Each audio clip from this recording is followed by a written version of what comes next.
everyone, and you're welcome to today's episode of Relationships with Adenyke. On today's masterclass episode, I have a guest with me that some have described as a journalist, an actor, political strategist, and even a media entrepreneur. I have no other than Adebola Williams, the co-founder of Red, joining us. Welcome, Adebola, to the show. Thank you, Adenyke. Good. It's really nice to have you. Thank you. You know, of all of you. Top. Yes. It blends. I didn't mean that. But then I mean, the touch of culture. Yes. On a very fashionable piece. Just Thank you so much. Yeah, that's my great gift. So you're very kind to me in this interview. Thank you. And it's so interesting that the first thing you talked about was culture, because your brand is notable. Your brand promotes Africa. Your brand promotes a generation in Africa. And one of the things that, in the description about you, talks about you being a media entrepreneur, which really resonates with today's show, because we really want to talk about how do you develop and build a message and a relationship with people using media. But when I look at your brand, I feel that who you are today is a function of certain things that occurred that some might see as challenges today, but truly, it's what has made you who you are. So just tell us a bit about your background and really, some of your experiences that helped to give you the purpose and the brand that you have today.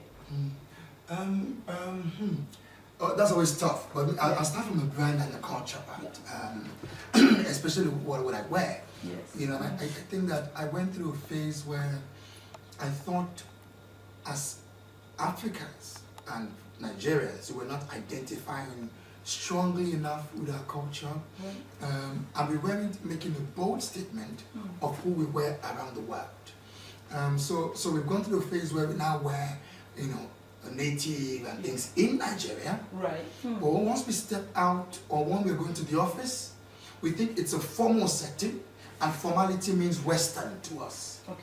And I feel that's part of our problem, even with the children we're raising and the families we're building. A lack of identity, strong identity of who we are and what we're about. Right. I've spent some time in Oxford, where we are now. And I spent some time walking through time and understanding this 700 to 900 years old culture and tradition, and how I've been in buildings that have been the same way for 400 years. I've seen traditions and cultures that have remained the same for 600 years. And I keep wondering, if it was on my side of the world, would this still be in existence? And I realized that it's because, many of us are raising families, but we're forcing down on them a lack of identity. Right. That doesn't make them then look more inwards. So you find a lot of young people look out of the window, rather than looking in the window, even in their daily lives. Right. So coming back to Instagram and Facebook, and people being driven by validation and the likes of people they don't know, people they don't care about, people making decisions to look a certain way and be a certain way because of an external validation that doesn't do anything to you, doesn't add to your bottom line, doesn't increase your spending power, doesn't do anything to you other than a moment of validation and confirmation that you are who you probably are not. Right. So for me, this was an identity, was a revolt.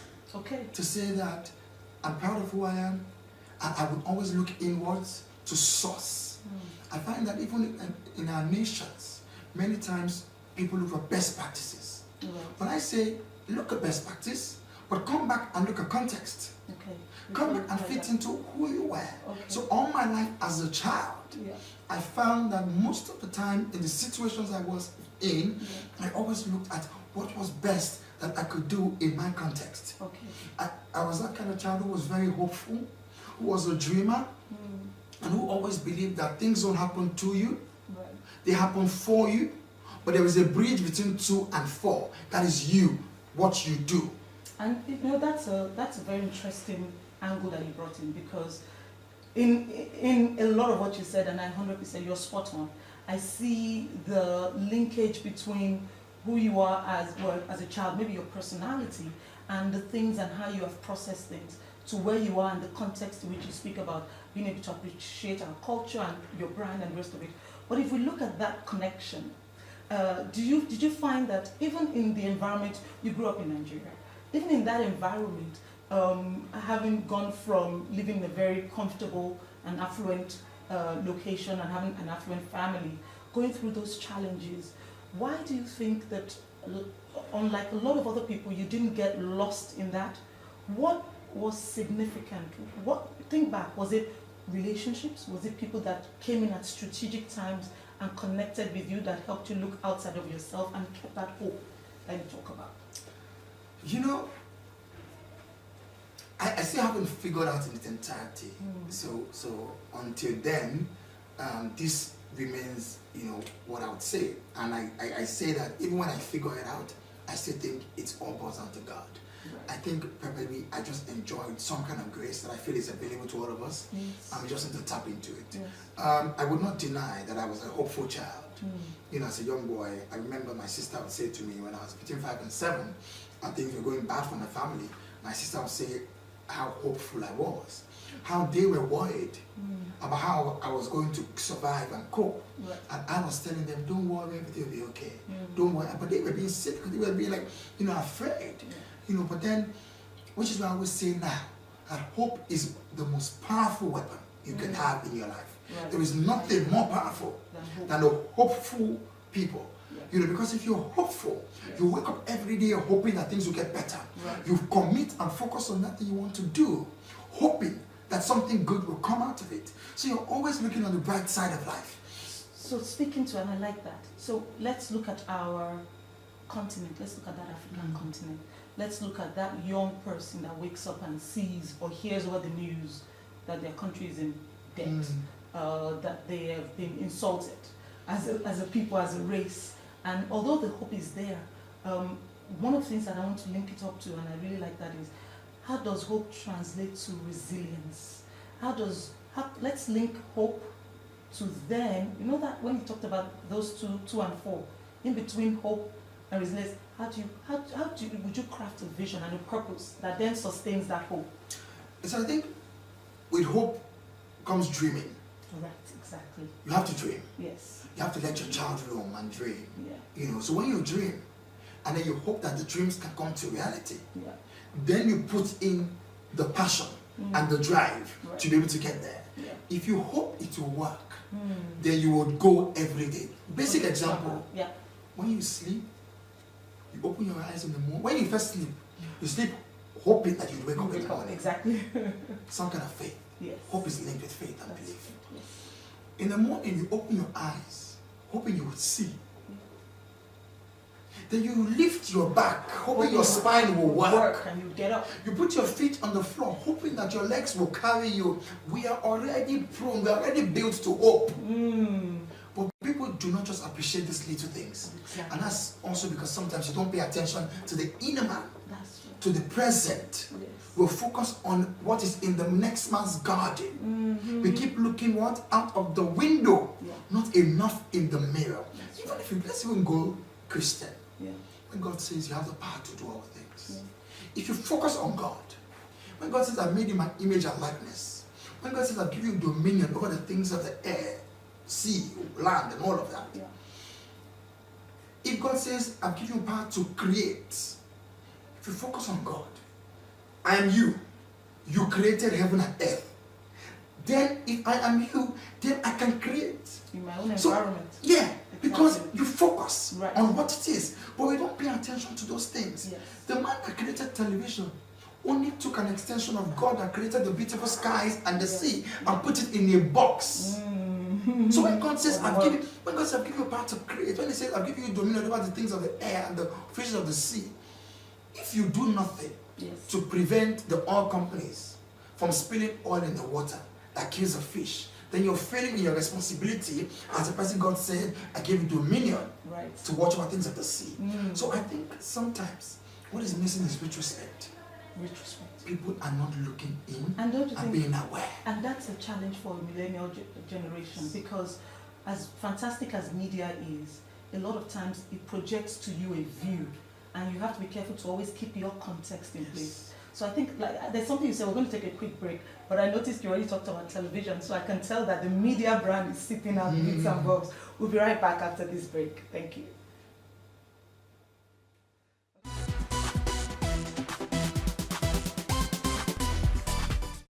and you're welcome back to the show. On today's masterclass episode of Relationships with Adenyke, I have with me Adebola Williams, co-founder of Red, and we're excited to, as we talk a bit more about how to build relationships using media. And I think that's quite an interesting area that you and your co-founder, Judy, really got ahead of the curve pretty early. You know, when I think about you being a media entrepreneur, I think about when you have Why Nigeria. Why Niger? Why Niger, exactly. Why Niger, the brand. You have the Future Project Award. The Future Awards Africa. Future Future Project is the NGO part that does a full core trainings, right. training about 14,000 young people annually, right. and all of that. Yes. And then there's Robin Minds. Okay. Robin Minds live on channels, yes. which is presented by Eboka. Yes. And a number of other media platforms that we've created. Yeah. And for us, from the beginning, we've always been passionate about the media. You know, we've always believed that, you know, the media has limitless possibilities right. to be able to cause change. Yes. I'm talking to you now, just the two of us and the team here. But by the time we put this on the internet or on air, we probably have an opportunity to reach another 10 million people. Of course. That we can change their lives with the information we're passing. Yes. So we realized early on the power of the media. Yeah.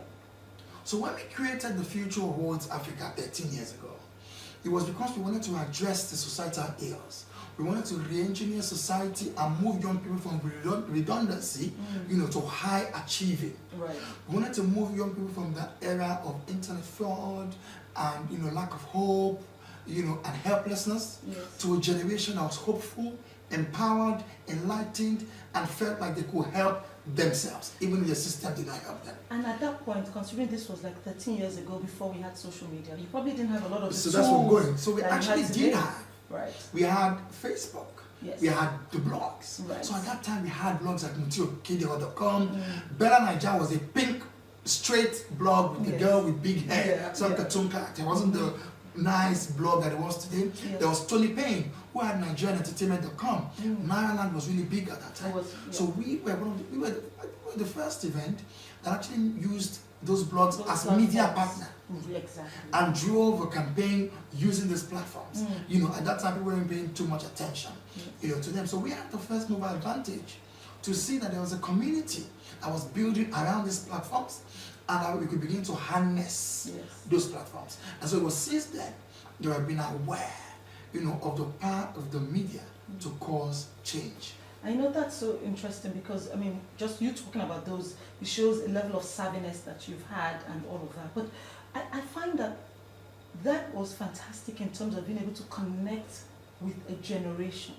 And now we see a lot of people try and connect with that same generation, but most of the people we see tend to be either politicians when it comes to periods of politics or elections. How do we create more messaging? How do we create a process where more organizations, not just the big organizations that we're typically aware of, but individual organizations with NGOs, for example, those who believe in technology and all of those, how can they create platforms to even identify who their target audience is and to really look at how to build a relationship? So sometimes we look at messaging, but to be a relationship where young people can identify with what they do. The slight challenge with that is many organizations haven't strategically aligned PR, content and messaging with their goals. And if you don't place high value on something, you might not be able to maximize it. Or if you don't pay attention to dig deep on something, you might just not strike oil in that thing.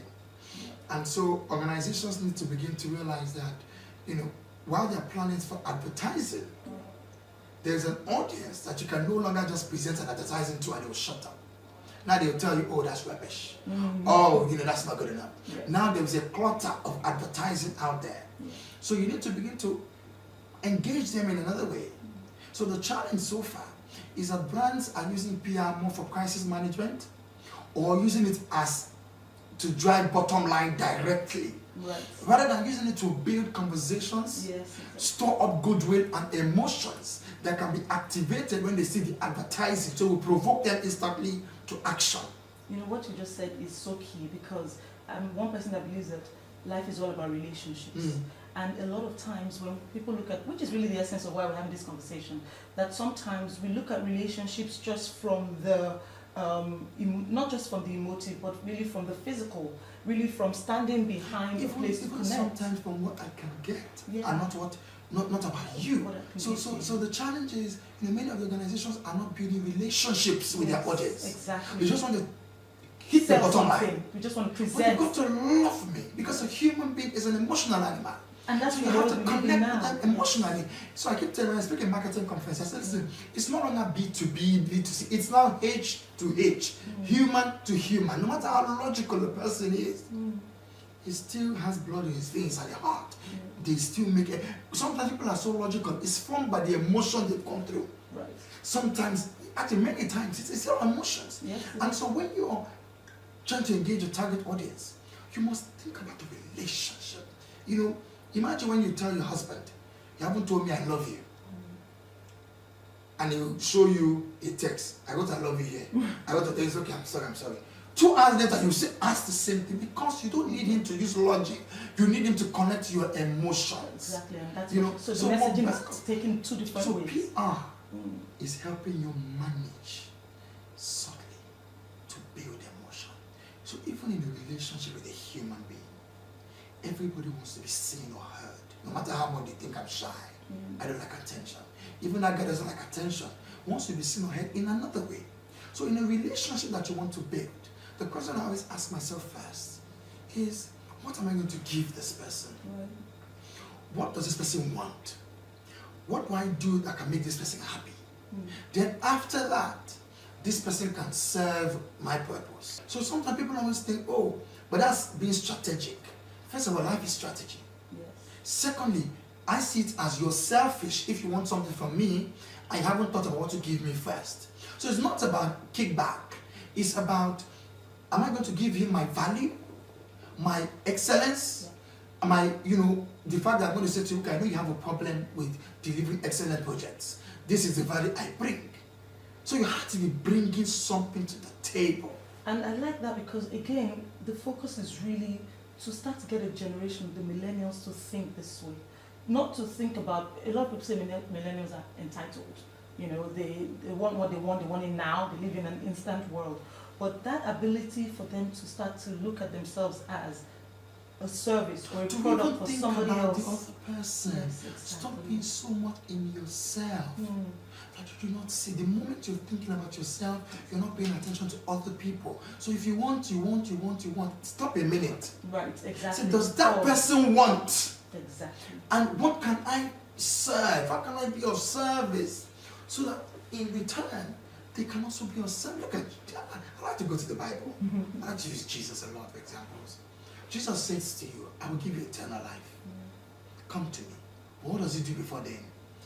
He takes 5 loaves and 2 fishes and feeds 5,000. He turns water to wine in a wedding. He heals the sick. He raises the dead. If that man tells you, I'll give you eternal life, will you follow him or not? Of course. Because he's giving you something. Because he gave first. For God so loved, right? And he gave. So what would you say if somebody's thinking, I really want to connect with this generation? From your perspective, what would you say are some of the needs? Not just the obvious needs, but what would you say are the intrinsic needs of the millennial generation where we are? Because I feel a lot of people are serving what they think they need, not what they really need. I'd love to hear your thoughts about that. The millennials are looking for aspiration. They want more. So if you can help them be more, they're looking for actualization. If you can help them become, they're looking for validation. If you can tell them they are great, they're looking for flexibility. If you can give them a lifestyle that makes them feel like I am moving at a speed. Not that things are easy, but what you're doing is helping me accelerate. Exactly. Those are key to millennials. Those are key.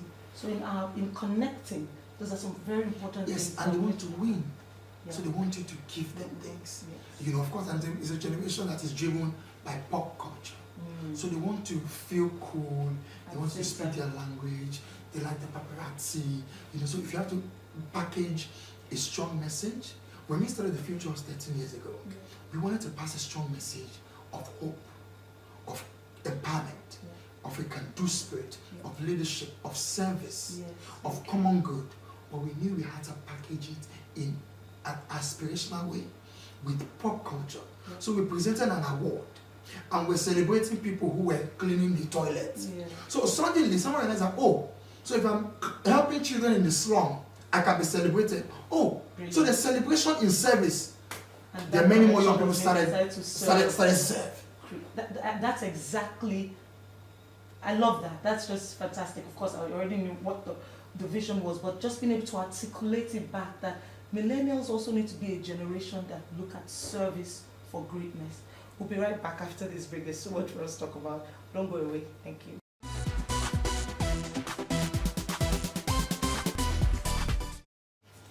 And you're welcome back to the show. It's been quite a very interesting conversation that we are having. As you know, I love the last thing we said when we're talking about what millennials want, and that issue of aspiration, that issue of validation.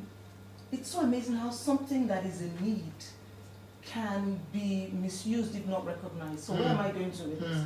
Social media is such a fantastic, some people describe it as a blessing and a curse at the same time to this generation. Because like anything else, when it's not used appropriately, it becomes abuse. And so I find that with millennials, that need for aspiration, that need for validation is so important, but they use social media negatively. So they see what somebody is doing and they suddenly look at the material part of it and want to aspire to that. Or they want to use social media to validate themselves for, in some cases, nothing. By how many followers, how many people liked what I liked, and all of that good stuff. But if we really go back to how to unleash, the power of media, the power of social media for individuals to move things ahead, what are some of your thoughts as to, how a person can become their own media house? How do you begin to take the vision that we talked about from the beginning that God gave to everybody, the hope, and to say, if I have access to a phone, I have access to the internet, I have access to free platforms, I want to unleash my message, a positive message now, that's what I'm looking about. How do you begin to build that? How do I get my message out? They're asking, Adebola, I love what you've just said. I am aspirational. How do I find other people that are this aspirational and I can build them together just using social media? I don't have a lot of resources. So first of all, I have to say that, every generation would have blessings that can also be burdens. Every strength has a shadow, and the shadow of your strength is overuse. When you overuse your strength, it becomes a weakness. And so, like telephone lines at some point, were used for all kinds of things. So is social media today. So it's not special, it's not new, that things are being overused. At the same time, every individual would then have to leverage that opportunity and create what they can out of it. So if you have a message, you want to begin by testing the message in your community. Yes. With your friends, with your church, and see how they receive the message. And begin to get validation of some sort, that your message is doing what you hope your message will do. Exactly. Yes. Because if you have a message that's not doing what you were hoping it will do, then you need to also think and be sure that the message is doing. So not by 1, 2, 3, but by enough sampling. Yes. When you go on social media, what are you searching for? Go on Twitter, go on Google, go on LinkedIn. There are keywords of what you're about. When you put it, you will see the people who are speaking about the same message. That's why hashtags have made the world an easier place. Because when you put a hashtag for women empowerment, you will see the people who are talking about women empowerment. You put a hashtag, for HIV positive, you see people who are talking about HIV positive. And so you also want to go and find communities. And you will not find everyone who will love you, open your arms, or trust you, or want to be your friend. So you will reach out to as many as possible, and ultimately build a community. Also, what is your message? Pay attention to trending issues. Pay attention to moments. If you jump on an HIV hashtag and you truly have a message, and you share messages that are deep, fresh, insightful, contextual, and strikes a chord with people, first, they will retweet your message. 2 people will follow you. 3 people will DM you to want to be your friend. Yes. So you now have a responsibility to sharpen your message.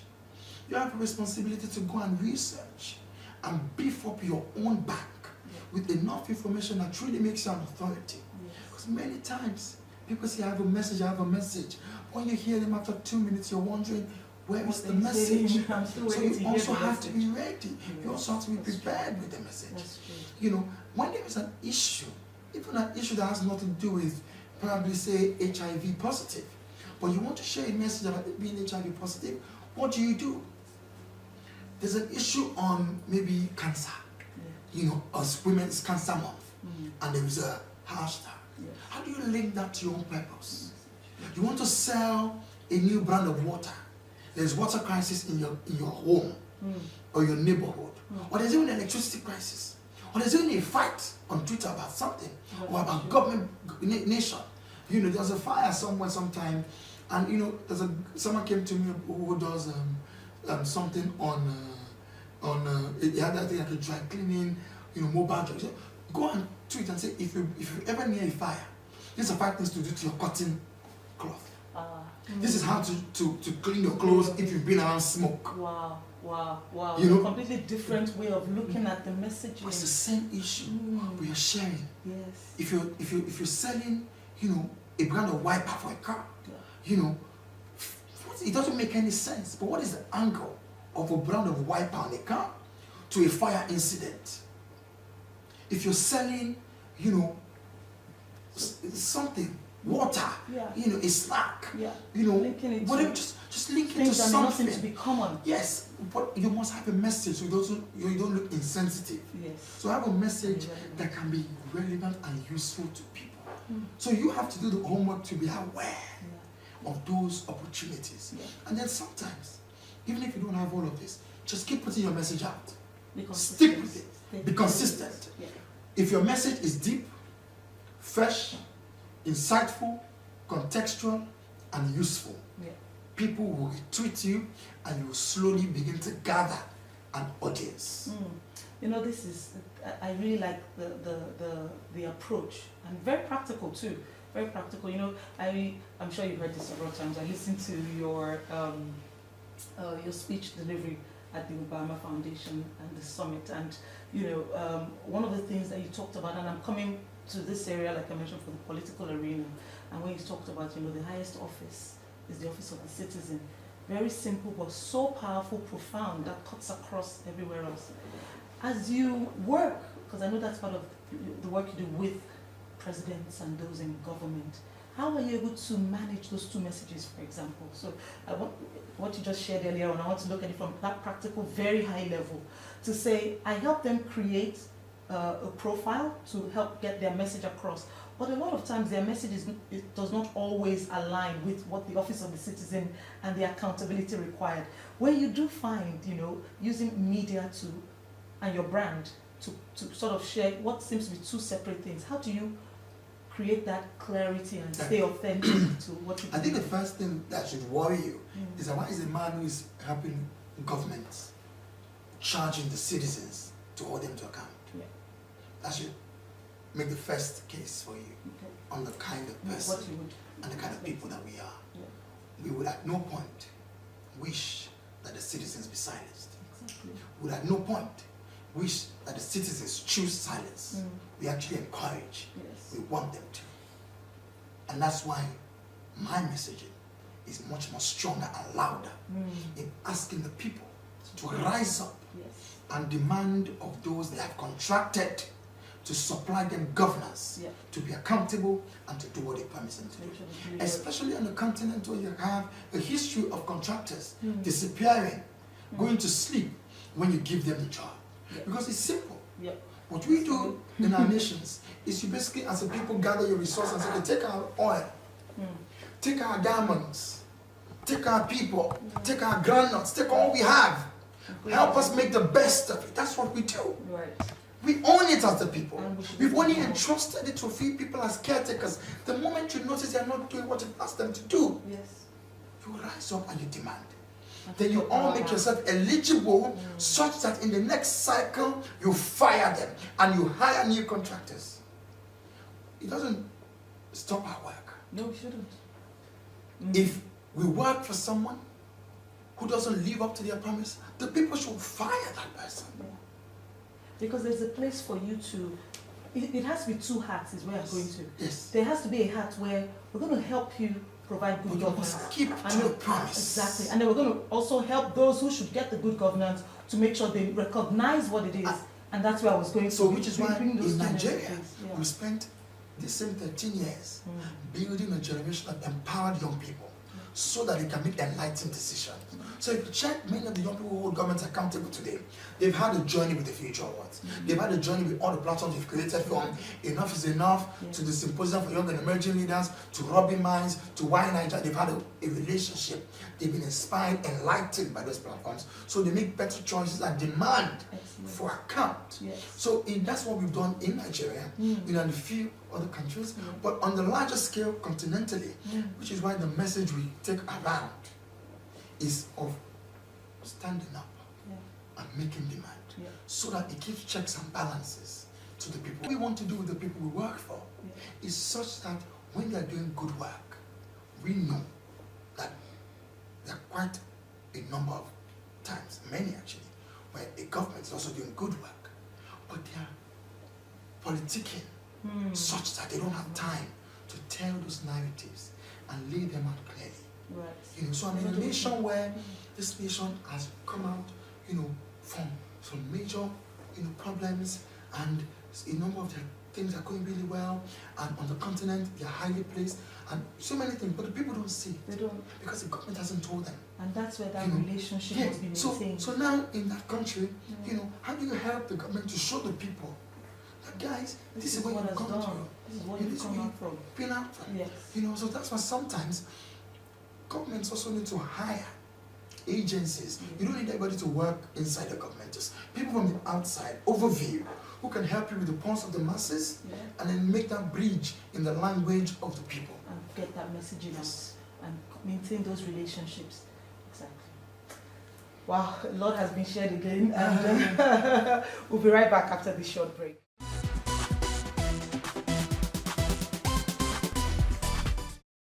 Welcome back, guys, and I'm sure you'll agree with me that this has been quite a fascinating session, as we've had a very insightful discussion with Adebola Williams, the co-founder of RED, and just having such an interesting conversation on just the role of media and how we can be empowered, both a millennial generation, and really this is a message for anybody who has a message and wants to build relationships through the media to really move their cause forward.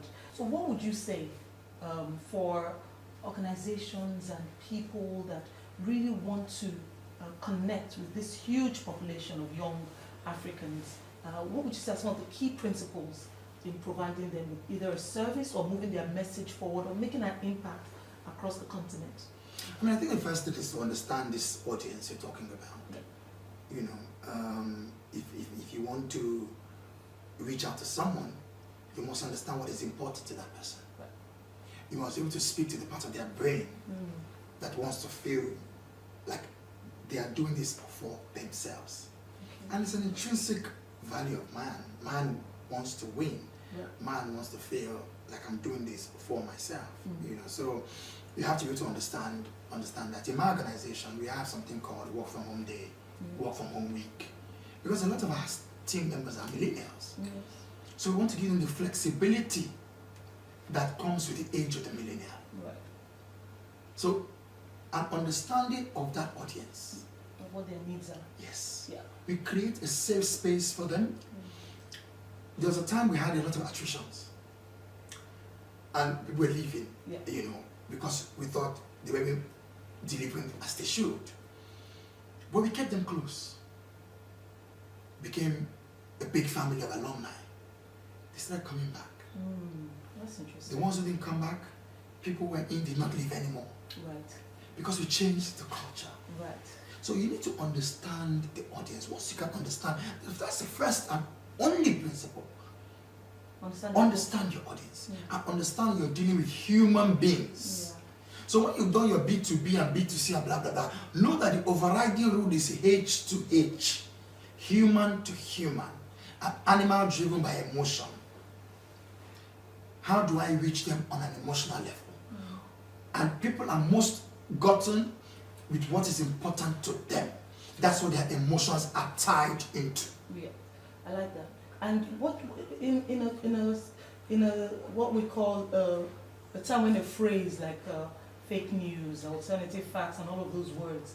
I find more the fact that there's so much dissemination of information that this millennial are very particular about connecting, like you said, heart to heart from a transparent place. That it's a generation that whatever we're trying to project, whatever message, they want to see, do you really believe in what you're trying to sell? And also, how transparent are you? It's almost like they can be very forgiving if they really believe and they know that there's transparency. And I'm not sure what your experience has been, even in the different engagements that you had with different organizations. I think you've captured it. Yeah. A sense of openness, Yeah. a sense of an understanding of my position. In a crisis, for example, the first thing to do is you don't do that whole no comment, right. type situation. Yes. You create some kind of secrecy when you're trying to shroud something. Yes. Something hidden. So if you first avoid speaking, then when you speak with we're checking, we're investigating. In the meantime, please give us so and so time. We'll come back to you with a clear. Yes. We want to engage with the public. We want to, follow through, on so and so. And some situations require an action that also immediately shows the people where you stand. Right. So there's a crisis involving someone and the facts are clear. Right. This person has made a mistake. Don't do that whole no comment, we're investigating. Do stage 2, which is we have fired this person. Or they put on administrative leave. Immediately. Right, yes. So people like action. Yes.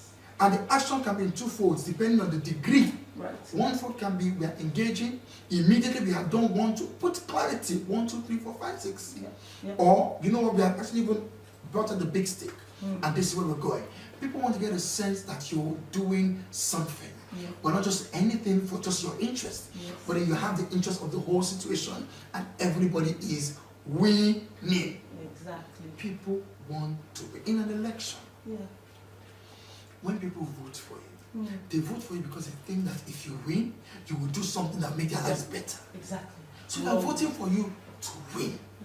Yes. So you have to always remember that, and say, in this situation, have I engaged all stakeholders, or at least majority of the stakeholders, or am I alone? Then I face the consequence. All by yourself. And sometimes you might need to be alone and face the consequence. So it's also wisdom on how best to deal. But you must always realize at the end of the day, a lot of emotions are involved in human interaction. Yes, yes.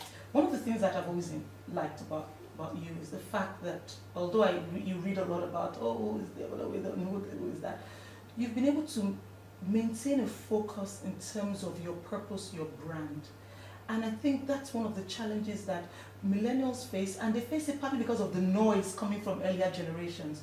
We're very cultural. At a certain stage, we feel you are responsible because you get married. You feel you're responsible because you have a child at a particular point. And I feel there's this generation that we've not harnessed a lot of their skills, the things they can do in that season of their lives when they're single, for example, and they're able to push through. Yes, I know there's a place for finding the right one, but I'd just love to hear your thoughts on some of the advantages and things you've been able to do. Listen, I think you've answered it, so I think we just move on from that question, because you succinctly captured it. There's times and seasons. Yes. And as I said earlier, you have to make the things happen for you. So the moment when you're single, my schedule sometimes is crazy. I'm seeing someone now, and at the moment, we're having to catch up in Ghana, having to schedule to catch up in Kenya. I've been on the road now for about 3 weeks or so. I got back, I got on a plane from Switzerland, I got on a plane to Accra, I got on a plane from Accra, I got on a plane to Nairobi, I get on a plane to London, I get back to Nairobi, I get on a plane immediately to Accra to speak somewhere, and then I get back on the plane that night, back to Nairobi. So in the morning 6 hours, in the evening 6 hours, then I enter into my conference the next day. So you just have to make the best of now. Because once the family comes, no matter how much you want to say, I'm going to be so busy, even the love, even that feeling of something has come out of me, even that mystery, and that awareness, and that divine connection, even you can't hop and go anymore. That's true. So at the moment when you're single, make the best of it, do all the work you can, but know that, when the time comes to shift, you also have to shift. And then I know that I'm still, by the grace of God, continue this jumping around, but then it now behoves upon me to also take much more responsibility to my commitment to a family, which is where order and organization comes in. You don't have to say, okay, right, 2 hours for family, this one for this, that one. Have to now organize your life in the context of family.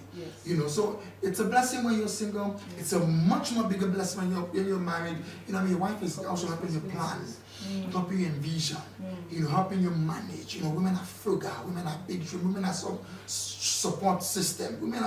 There's so much value that I wonder why we don't have a female president yet. Women can see a seed as a tree. Right. And so they continue to nurture and nurture. So by nature, women are hopeful by nature, because when you see, they can see what beauty can come out of you. So that stage of everyone's life is so important. That you must look forward to it, but enjoy the time where you also have a bit of freedom to just do things for one.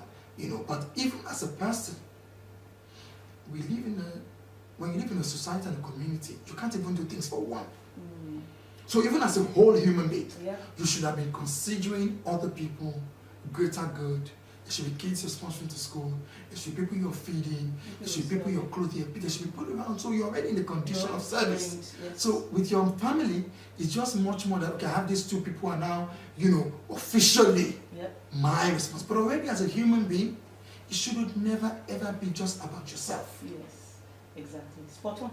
And finally, just to add, because you say relationships and Adenyke is also that, people need to also learn to go out of their comfort zone to build relationships. Go out of your comfort zone. Don't go to a party and stay with just your friends. Force yourself to go and talk to other people. When you talk to someone for 2 minutes, if you don't think the conversation is going anywhere, say things like, oh, excuse me, can I get a drink? You find a way to exit cautiously the conversation.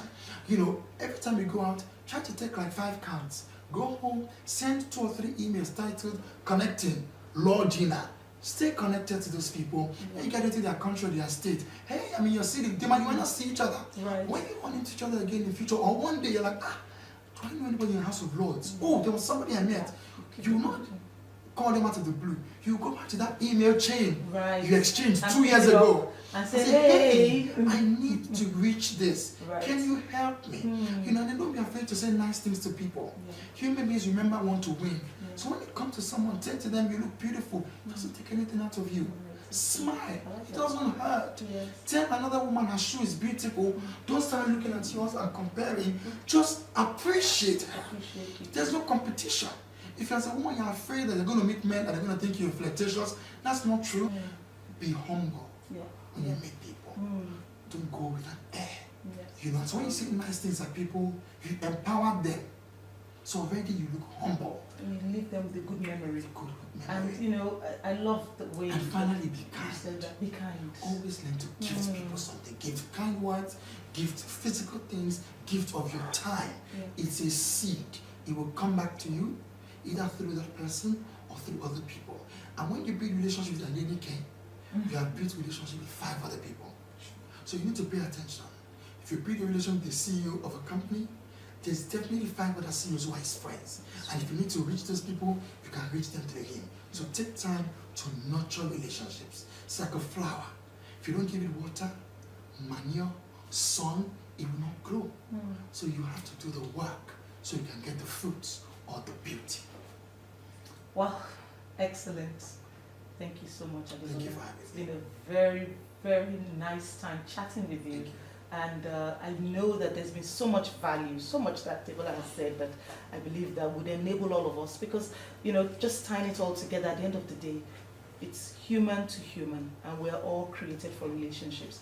So we can use different platforms, but the relationship must always trump the message, because at the end of the day, that ensures that we don't compromise and we don't use people for what we want to do, but we keep them. It's been great having you on the show. I look forward to connecting with you soon again. Sure. Thank you. If you're interested in just sending us your feedback, comments, please leave a message on our YouTube page, and you can always reach us on any of our social media handles. Until we get together again, bye.